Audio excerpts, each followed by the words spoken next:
Welcome back to End of Search. I'm your host, Scott Sanders. This is your one-stop shop for your speedy reviews and your detailed how-tos. And today we're going to be swapping out a battery because your time's valuable, so is mine. So let's get straight to it. Most places, when you buy a battery, they are going to install it for you for free. So that's not a big deal. But if they don't, you just have to loosen this screw. Mine's an 11. You can use pliers. You just want to loosen that part. Then you're going to loosen the other one. You're going to screw it off with your finger. You're going to do one side at a time. So you pull it off. Down here, there's another screw that comes off. That's the clamp that actually holds it to the housing for the battery. So normally they'll do it for you. This isn't a big deal, but when they do replace it for you or you do it yourself, they don't do this. So you want to get these, which will prolong your battery life. They are terminal protectors. These little pads. So these little pads go underneath it. They help stop corrosion from going on it.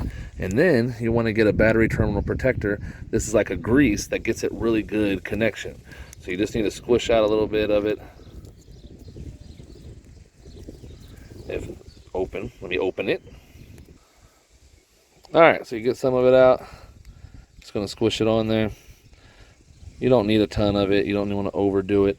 But this will stop all that battery acid from building up, or you get all that corrosion. And I swear this stuff, I've had a lot of batteries in my day. It made mine last time about 5 years. So they only go for about 3 to 4 if they're good, sometimes 5. But using this stuff made it real easy. So when you put it back on, yeah, you could hear it. They wanted to jump back on. So all you have to do is retighten this. You can tighten that part by finger. It's okay to touch each one of them with something metal or anything. You just don't want to connect this one to that one. So you don't want to ever put your wrench or your pliers right in between and try to dig it, because that's where you'll connect it. So I'm going to tighten this one down, and then we'll work on the other one. Okay, so like I was saying, loosen that one up. Just want to wiggle a little bit. You can see from my old connector that on the terminal that it had a little bit of dust left over, so I could just take a brush and clean that out and use some more of this. But again, you just want to put this down on it. This is going to prolong your battery life. It's going to get a way better connection.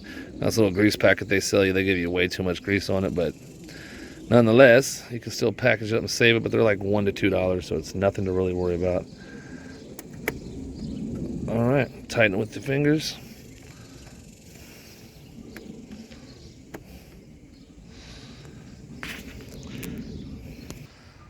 Okay, so I tighten them back up. When you're tightening them, you don't want to over tighten them. You don't want to be shaking when you're doing it. You want to go till you feel resistant, and then about another half turn around, and then you can test them out. Try to wiggle them, see if they twist. If they twist a little bit, tighten a little more. And then also, don't forget, it's going to reset this. Messed up your computer. You'll have your normal radio stations normally, but you need to go back and reset your clock and other things. So, okay, so also when you're getting a battery, you can see on the top, you want to get something that's a 1 or 2 years. A lot of batteries nowadays are pretty darn good, but the 2-year warranty, but it'll go to 3 to 5 years. So it has cold crank amps. You want to make sure that when they put one in, it actually matches up with what your vehicle is, which normally on your hood, you'll have something that can help you see what kind of cold crank amps you have. They'll have a booklet. That way, when you're doing it, if you don't have the appropriate cold cranking amps, when you first turn your car over and you start it up, it's going to need a little bit extra power to give it that start, to get that starter rolling, get it cranking, and get everything firing like it's supposed to be. You could have left all the power on in your stuff, like your AC or your radio. So that stuff's going to need extra power to get you started. If you don't have the right one, it will drain your battery faster. So if it's like a 3 to 5 year battery, probably 2 to 3 years, because you're just using it too much. That cold crank drains it every time if it's not powerful enough. So make sure they check that. All right, so let's put it in. We'll start it up. See, starts up like a breeze. Now, another sign that it can be your battery's weakening is when your lamps are on, or when you cut your car on and you cut the radio on, or you cut the lamps on and you see them like dim a little bit and then get brighter again. That's a sign that it's starting to drain a little bit, that your battery's old or the connection's not good. Something to check. But also, I also learned that it might happen on other vehicles, but when I swapped out my battery, my emergency brake engaged, and it said, hey, malfunctioning, you need to swap out that actual switch. But I didn't.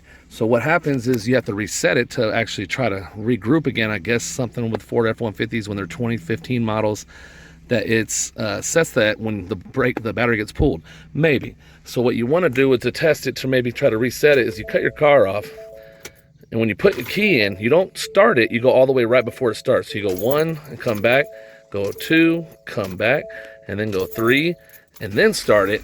And normally that'll get rid of the emergency brake part that says it needs to be engaged. Just make sure that you disengage it. But that's what reset mine. But it took a minute because I thought it was a fuse and I thought it was that switch. So it's another little heads up tip. If it happens to you, that might be a way for you to reset it. So thanks for stopping by Into Search today. And if you think I deserve it, hit that subscribe button. And if you think someone else can be helpful with this, go ahead and hit that like button, because sharing is caring, ladies and gentlemen. And remember, the most selfish thing you can do in this world is to help someone else. Why is that selfish? Because the happiness, the gratification, the good feeling you get, it's better than a fancy house, a fancy car, fancy jewelry, because that's where the joy is. It's in helping others. That's where the success is. Don't just try to inspire to make a living. Inspire to make a difference. Denzel Washington. Because if you go to places where people are inspiring to make a difference, see how happy they are. See how joyful they are and what they really need. And if you go to see people that do have this rich stuff, because I go into people's houses all day for a living, most people that are really rich, they just don't have that joy in their face. They have those holes in their heart where they haven't filled that void. Because that's what it is. There's puzzle pieces in life that you can put in your heart and they'll fill those voids and you will be ever fulfilled. It's so much easier. And if you finally figure out that helping other people, giving is better than receiving, when you finally figure that truth out, your life's going to be way easier. So good luck. I hope you find it soon.